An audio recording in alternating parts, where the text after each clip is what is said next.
Hey, what's up, y'all? Hey, I know it's been a couple weeks since I've done a video, and I've been swamped with these little tabletop grills that I done on the last video, and I've been swamped with those and fire pit grills and mason symbols. It's stuff I've already done videos on. Except I actually got a video going right now, and it's on this aluminum grill. I didn't build the whole grill. I'm just kind of refurbishing it, I guess. But anyway, I was gonna cut some more of these panels out for these tabletop grills, and I was just gonna do a quick video right quick on cutting a straight edge. I don't use straight edges a lot to do my cutting. I usually just do it by hand, and but every now and then I use a straight edge, and I know it helps a lot of people to use a straight edge. So I'm going to show you how if and when I use one, I'm going to show you how I use it. And I got one set up over here already. Those panels for those fire pit grills, I think I said in the last video, they're 5 3/8 wide. So I got a straight edge set up. This is just a piece of aluminum tubing. I don't even know where I got it from. You see it's got trailer tape on it, that reflective tape. I don't even remember where I got that thing. But that's my actual cut line right there. And what I do, because I use a big torch. They got smaller torches, it'll vary a little bit if you got a smaller one. But what I do is I set my cut up, let me see this side, it's easier to tell, to 3/8. I set my straight edge 3/8 from my cut mark, and that's actually 3/8 to the outside of it.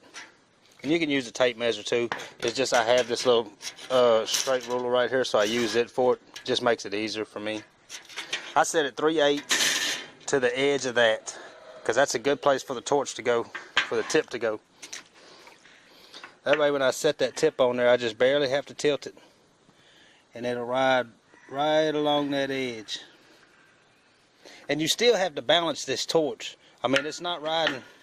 If I was up higher, I could probably ride it right there on the nut right there, but it's not up higher. This thing is, I think it's 2 inches. Maybe 1.5 inches. It's actually about 1 9/16 inches.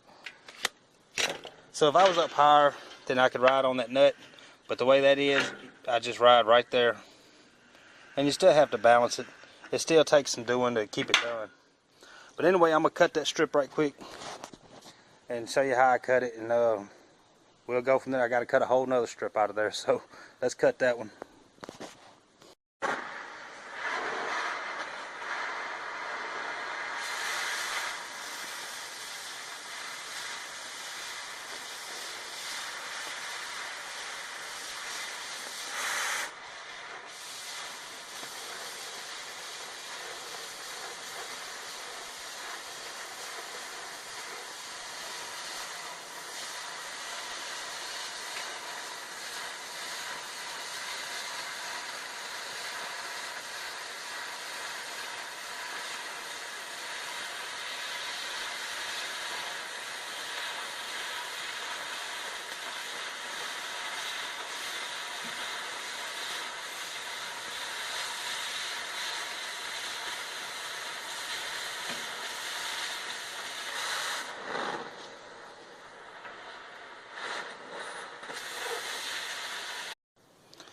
Alright, that really wasn't the best example, because I kept messing up here at the end. I was bumping that clamp. I had that clamp the wrong way, and I was bumping it and just kind of lost it there. But you can see, for the most part, it gives you a pretty good cut. Actually, I mean, if you get all the shake out of your hands, it's going to give you a real nice cut. And the slag is minimal. Most of that slag you can knock off with a chipping hammer and just slightly buff it with a grinder. And with these things, these little pits, I'm trying to do as little cleanup as possible. So I'm buffing off enough, just enough to get it to weld, and then rolling with it. So anyway, I went ahead and set up the other one, and I'm gonna cut it out right quick.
Alright, the cut was a lot better that time. I got a lot of the shake out of me. Some of it is just perfect on there. These little pieces of slag, they'll just bump right off of there. I'll knock some of them off of my hand. But the cut came out real good. You can see I tilted my torch. You can't see it on the camera, but I tilted the torch a little bit there.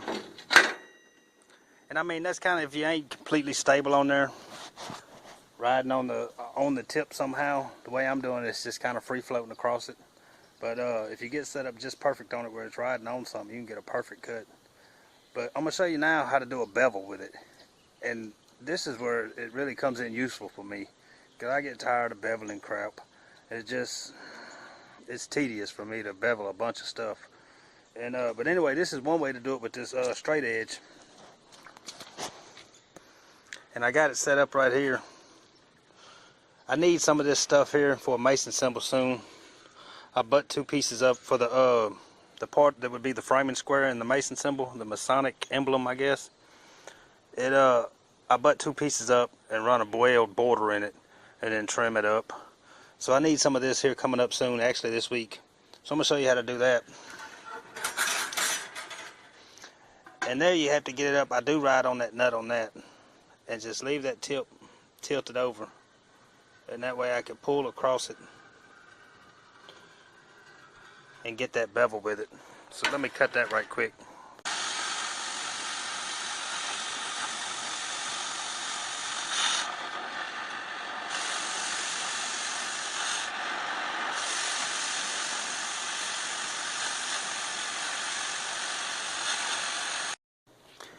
Alright, I went ahead and cleaned it, and then I thought I shouldn't have cleaned it. I should have showed it cut first. But I went ahead and cleaned it and knocked it off. I had another one that I'd done previously.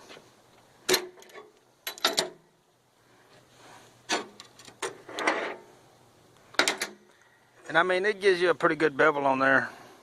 You can tilt it further. This is only 3/16 plate. But I mean, you still got to be pretty smooth with it, because cutting at that angle like that, it always, when your tip's going to an angle, it's always harder to cut.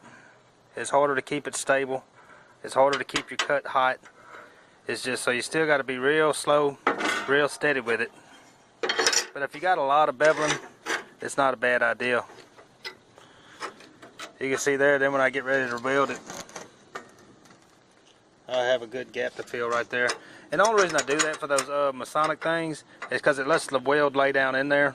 I run a weave through it. It's just as a border. Because when I get done, it'll be cut off on the edge of one side. And then I done videos on them. You can look back, there's 2 videos of them I done. But that'll let the weld lay flatter in there by putting that bevel in it. So anyway, I hope this straight edge stuff helps somebody. I don't know. I know a lot of people are looking for torch cutting tips sometimes, and that's kind of a cheap way to do it, but I mean, it gets it done.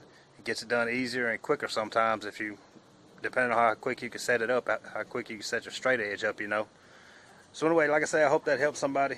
I'll probably do some more torch cutting videos here soon. I'll just freehand torch cutting, because that's what I normally do.